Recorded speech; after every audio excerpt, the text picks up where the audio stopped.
ನಮಸ್ಕಾರ ವೀಕ್ಷಕರೇ. ಸರ್ಕಾರಿ ಶಾಲೆಗಳಿಗೆ ಸಂಬಂಧಪಟ್ಟಂತೆ ಅಂದರೆ GLPS ಮತ್ತು GHPS ಶಾಲೆಗಳಿಗೆ ಸಂಬಂಧಪಟ್ಟಂತೆ ಬರುವಂತಹ ವಿವಿಧ ಅನುದಾನಗಳ ಬಗ್ಗೆ ನೀವೀಗ ತಿಳ್ಕೊತೀರಾ ಮಾಹಿತಿಯನ್ನು. ಮತ್ತು ನೇರವಾಗಿ ನಿಮಗೆ ಈ ಅನುದಾನಗಳಿಗೆ ಸಂಬಂಧಪಟ್ಟಂಥ ಸರ್ಕ್ಯುಲರ್ಸು ಸುತ್ತೋಲೆಗಳ ಒಂದು PDF ನೀವು ಈಗ ಮುಂದೆ ನೋಡ್ತೀರಾ ಮತ್ತು ಅವುಗಳ ಮುಖ್ಯಾಂಶಗಳನ್ನು ಸಹ ಹೈಲೈಟ್ ಮಾಡಿ ತೋರಿಸಲಾಗುತ್ತದೆ. ಆನಂತರ ಈಗ UC ಯುಟಿಲಿಟಿ ಸರ್ಟಿಫಿಕೇಟ್ ಅಂದರೆ ಬಳಕೆ ಪ್ರಮಾಣ ಪತ್ರಗಳನ್ನು ನೀವು ಯಾವ ರೀತಿಯಲ್ಲಿ ಅದು ನಮೂನೆಗಳನ್ನು ತಯಾರು ಮಾಡಿಕೊಂಡು ಅದನ್ನು ಬರೆದು ಕೊಡಬೇಕಾಗುತ್ತೆ ಕಚೇರಿಗೆ, ಅದ್ರ ಬಗ್ಗೆಯೂ ಸಹ ಇಲ್ಲಿ ಕೆಲವು ಮಾದರಿ ನಮೂನೆಗಳೊಂದಿಗೆ ತೋರಿಸಲಾಗುತ್ತದೆ. ಆನಂತರ ಇಲ್ಲಿ ತೋರಿಸಿರುವಂಥ ಸುಮಾರು 23 ಪ್ರಕಾರದ ಅನುದಾನಗಳಿವೆ. ಇವುಗಳ ಬಗ್ಗೆ ಒಂದು ಶಾರ್ಟಾಗಿ ಪ್ರಮುಖ ಮಾಹಿತಿಯನ್ನು ಹೈಲೈಟ್ ಮಾಡಿ ತೋರಿಸ್ತೀವಿ. ಮತ್ತು ಕೆಲವು ಮುಖ್ಯವಾದವುಗಳನ್ನು ಸುತ್ತೋಲೆಗಳಿಂದ ನಿದರ್ಶನವನ್ನು ನೇರವಾಗಿ ಇಲ್ಲಿ ನೋಡ್ತೀರಾ.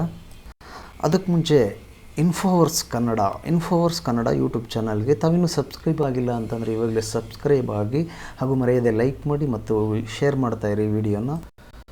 ಈಗ ವಿವಿಧ ಅನುದಾನಗಳ ಬಗ್ಗೆ ತಿಳ್ಕೊಳ್ಳಿ. ಆನಂತರ ಇದ್ರ ಬಗ್ಗೆ ವಿವರಣೆಯನ್ನು ನೋಡೋಣ ಮತ್ತು ಹೆಚ್ಚಿನ ಮಾಹಿತಿಯನ್ನು ನೋಡೋಣ. ಮೊದಲನೇದಾಗಿ ಶಾಲಾ ಅನುದಾನ, ಆನಂತರ ಎಕೋ ಕ್ಲಬ್ ಪರಿಸರಕ್ಕೆ ಸಂಬಂಧಪಟ್ಟಂತಹ ಅನುದಾನ, ಯೂತ್ ಕ್ಲಬ್ ಆಗುತ್ತೆ ಇದು. ಆನಂತರ ಕ್ರೀಡಾ ಅನುದಾನ, ಆಮೇಲೆ UDICE plus, LBA lesson based assessment ಸಂಬಂಧಪಟ್ಟಂತೆ LBA grant, SA2 exam grant, SDMC ತರಬೇತಿ ಶಾಲಾ ಅನುದಾನ ಮತ್ತು ಕ್ಲಸ್ಟರ್ ಮಟ್ಟದ SDMC ತರಬೇತಿ ನಡೆಸೋದಕ್ಕೂ ಸಹ ಅನುದಾನ ಬಂದಿದೆ ಅದರ ಬಗ್ಗೆ. ಆನಂತರ 2ನೇ ಹಂತದ ಸಮವಸ್ತ್ರ ವಿತರಿಸಲು, ಆನಂತರ ಶೂ ಸಾಕ್ಸ್ ಅನುದಾನ, ಆನಂತರ ಲೈಬ್ರರಿ ಗ್ರ್ಯಾಂಟ್ ಗ್ರಂಥಾಲಯಕ್ಕೆ ಸಂಬಂಧಪಟ್ಟ ಅನುದಾನ, ಆನಂತರ ಸೈನ್ಸ್ ಲ್ಯಾಬ್, ಆಮೇಲೆ PM ಪೋಷಣ್ ಮತ್ತು APF ಅನುದಾನಗಳು, ಆಮೇಲೆ ECC ಮಕ್ಕಳ ಮನೆ ಮತ್ತು ಕುಕ್ಸ್ ಅವರ ಸ್ಯಾಲ್ರಿ ಮತ್ತು ECCಯಲ್ಲಿ ಆಯಾ ಮತ್ತು ಟೀಚರ್ಸ್ ಅವರ ಸ್ಯಾಲ್ರಿ ಹಾಗೂ ಅಲ್ಲಿಗೆ ECC ಮಕ್ಕಳ ಮನೆಗೆ ಬೇಕಾದಂಥ ಸಾಮಗ್ರಿಗಳನ್ನು ತರೋದಕ್ಕೆ ಅದು ಬೇರೆ ಬೇರೆ ಹಂತಗಳಲ್ಲಿ ಬರ್ತಾ ಇರುತ್ತೆ. ನಂತರ TLM ಅನುದಾನ ಶಿಕ್ಷಕರಿಗೆ ಸಂಬಂಧಪಟ್ಟಂತಿರುತ್ತೆ ಇದು. ನಂತರ ಗಣಿತ ಗಣಕ ಈ ಬಗ್ಗೆ ಮುಂದೆ ತಿಳಿಸ್ತೀನಿ ಹೆಚ್ಚಿನ ವಿವರಗಳನ್ನು. ಆನಂತರ ಸಾದಿಲ್ವಾರು ಅನುದಾನ, ಆಮೇಲೆ ಕಮ್ಯುನಿಟಿ ಮೊಬಿಲೈಸೇಷನ್ ಗ್ರ್ಯಾಂಟ್ ಇವುಗಳೆಲ್ಲ ಡೀಟೇಲ್ಸನ್ನು ಮುಂದೆ ತಿಳಿತೀರಾ. ವಿಡಿಯೋನ ಕೊನೆಯವರೆಗೂ ನೋಡಿ ತಪ್ಪದೆ. ಆನಂತರ ಶೌಚಾಲಯ ಮತ್ತು ಇತರೆ ನಿರ್ವಹಣೆ ಅನುದಾನ ಅಂತ ಒಂದಿದೆ, ಅದೇ ಥರ ಇನ್ನೊಂದು ಬರುತ್ತೆ. ಆಮೇಲೆ ಕಲಿಕಾ ದೀಪ ಅನುದಾನ, ಇದು 4ರಿಂದ 6ನೇ ತರಗತಿಗೆ ಕಂಪ್ಯೂಟರ್ ಇರುವ ಶಾಲೆಗಳಿಗೆ ಮಾತ್ರ ಬರುತ್ತೆ ಇದು. ಆನಂತರ ಕುಡಿಯುವ ನೀರು ಮತ್ತು ಶೌಚಾಲಯ ಅನುದಾನ 3 ಹಂತಗಳಲ್ಲಿ ಬರುತ್ತೆ. ಆನಂತರ ಶೌಚಾಲಯ ಮತ್ತು ಇತರೆ ಶಾಲಾ ಕಟ್ಟಡ ನಿರ್ವಹಣೆ ಅನುದಾನ. ಆತ್ಮೀಯರೇ, ವಿದ್ಯಾರ್ಥಿಗಳ ಸಂಖ್ಯೆಯನ್ನು ಆಧರಿಸಿ ಮಂಜೂರಾದ ಶಾಲಾನುದಾನದಲ್ಲಿ ಕೆಳಕಂಡ ಉದ್ದೇಶಗಳಿಗೆ ನಿಯಮಗಳನ್ನು ಅನುಸರಿಸಿ ವಿನಿಯೋಗಿಸಬಹುದಾಗಿದೆ. ಶಾಲಾನುದಾನದ 10% ಮೊತ್ತವನ್ನು ಸ್ಕೂಲ್ ಸ್ವಚ್ಛತೆಗೆ ನಾವು ಬಳಸ್ಕೋಬಹುದಾಗಿದೆ. ಆನಂತರ SDMC ಸಭೆಯನ್ನು ಏರ್ಪಡಿಸಿ ಅಗತ್ಯವಿರುವಂಥ ಸ್ವಚ್ಛತಾ ವಸ್ತುಗಳನ್ನು ಖರೀದಿ ನಿರ್ವಹಣೆ ಮಾಡೋದು.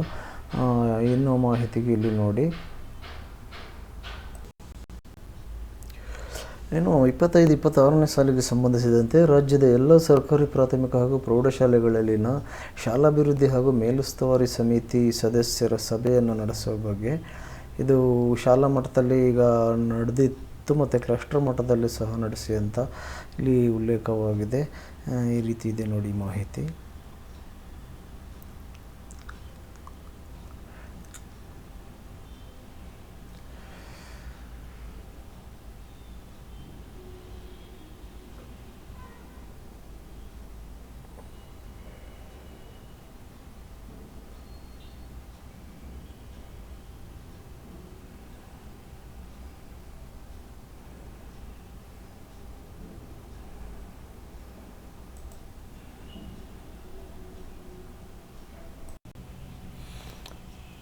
ಆನಂತರ 25-26ನೇ ಸಾಲಿಗೆ ಸಂಬಂಧಿಸಿದಂತೆ ರಾಜ್ಯದ ಎಲ್ಲ ಸರ್ಕಾರಿ ಪ್ರಾಥಮಿಕ ಹಾಗೂ ಪ್ರೌಢಶಾಲೆಗಳಲ್ಲಿನ ಶಾಲಾಭಿವೃದ್ಧಿ ಹಾಗೂ ಮೇಲುಸ್ತುವಾರಿ ಸಮಿತಿ SDMC ಸದಸ್ಯರ ಸಭೆ ಮತ್ತು ಶಾಲಾ ಚಟುವಟಿಕೆ ದಾಖಲೀಕರಣಕ್ಕೆ ಸಂಬಂಧಪಟ್ಟಂತೆ ಈ ರೀತಿಯಾಗಿ ಮಾಹಿತಿಯನ್ನು ನೀವು ನೋಡ್ತಾ ಇದ್ದೀರಾ.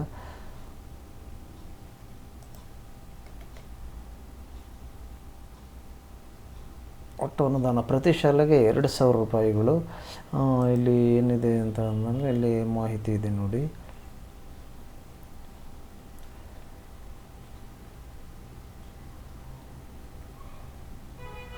ಉಪಯೋಗಿತ ಪ್ರಮಾಣ ಪತ್ರ ಸಹ ಈ ರೀತಿಯಾಗಿದೆ. ಪ್ರತಿ ಸಭೆಗೆ 500 ರು ಖರ್ಚು ಮಾಡುವುದು ಮೆನ್ಷನ್ ಆಗಿದೆ.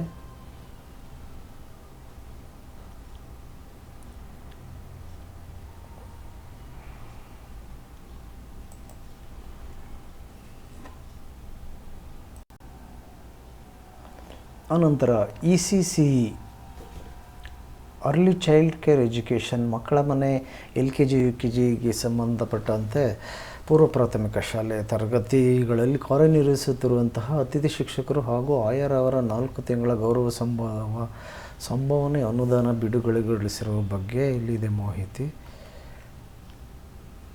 PFMS ಮುಖಾಂತರವಾಗಿ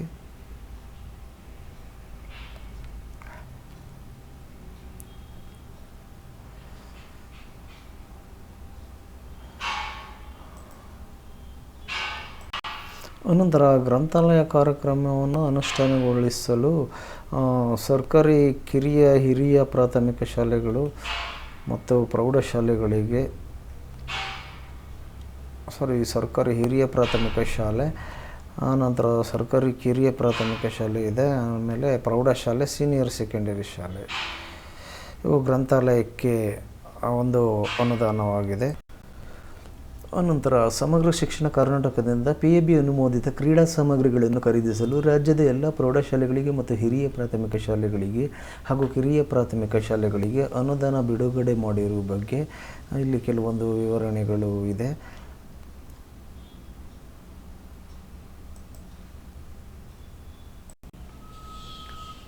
ಅನಂತರ ಪ್ರಾಥಮಿಕ ಪ್ರೌಢಶಾಲೆಗಳಲ್ಲಿ ಶೌಚಾಲಯ ಮತ್ತು ಇತರೆ ನಿರ್ವಹಣೆಗಾಗಿ ಅನುದಾನ ಎಷ್ಟೆಷ್ಟು ಬಿಡುಗಡೆ ಆಗುತ್ತೆ ಅನ್ನೋದನ್ನು ನೋಡೋಣ.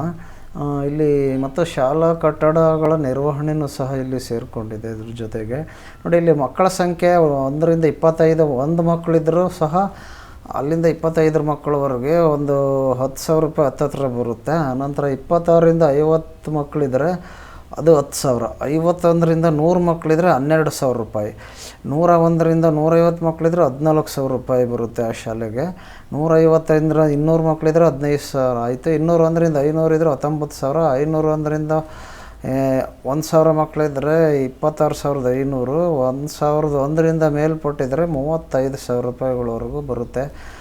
ಪ್ರತಿ ಶಾಲೆಗೆ ಸಂಬಂಧಪಟ್ಟಂತೆ ಇದು ಬರೋದಾಗಿದೆ. ಆನಂತರ ಇದು ಇನ್ನು ಕೆಲವು ವೆಚ್ಚಗಳ ಮಾಹಿತಿ ನಿಯಮಗಳು ಈ ರೀತಿಯಾಗಿದೆ ನೋಡಿ.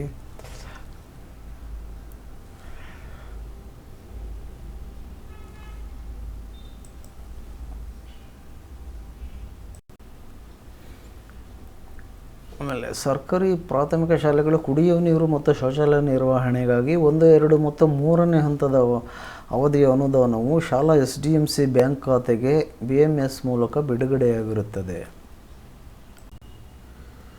ಅನಂತರ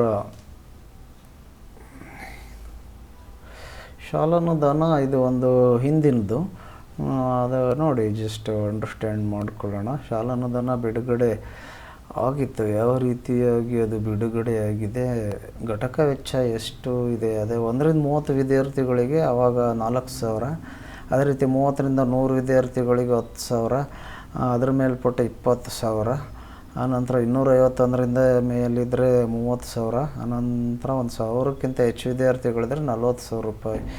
ಈ ಒಂದು ಪ್ರಕಾರವಾಗಿ ಇದು ಇದೆ. ಇವು ಯಾವುದಕ್ಕೆ ಬಳಕೆ ಮಾಡ್ಕೋಬೇಕು ಅನ್ನೋದ್ರ ಬಗ್ಗೆ ಡೀಟೇಲ್ಸ್ ಇದೆ. ಈಗಾಗಲೇ ಇದ್ರ ಬಗ್ಗೆ ತೋರಿಸಿದ್ದೀನಿ, ಮತ್ತೊಂದು ಸಲ ನೋಡಿ.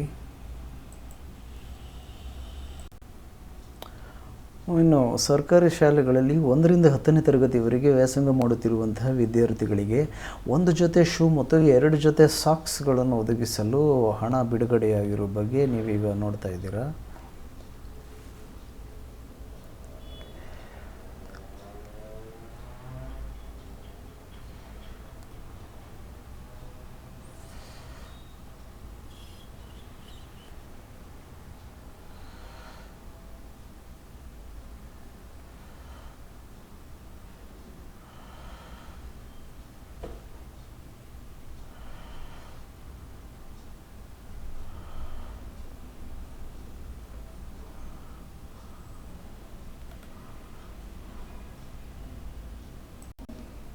ಧನ್ಯವಾದಗಳು ವೀಕ್ಷಕರೇ. ಮತ್ತು ಮುಂದಿನ ವಿಡಿಯೋದಲ್ಲಿ ಇನ್ನಷ್ಟು ಮಾಹಿತಿಯೊಂದಿಗೆ ಸಿಗೋಣ.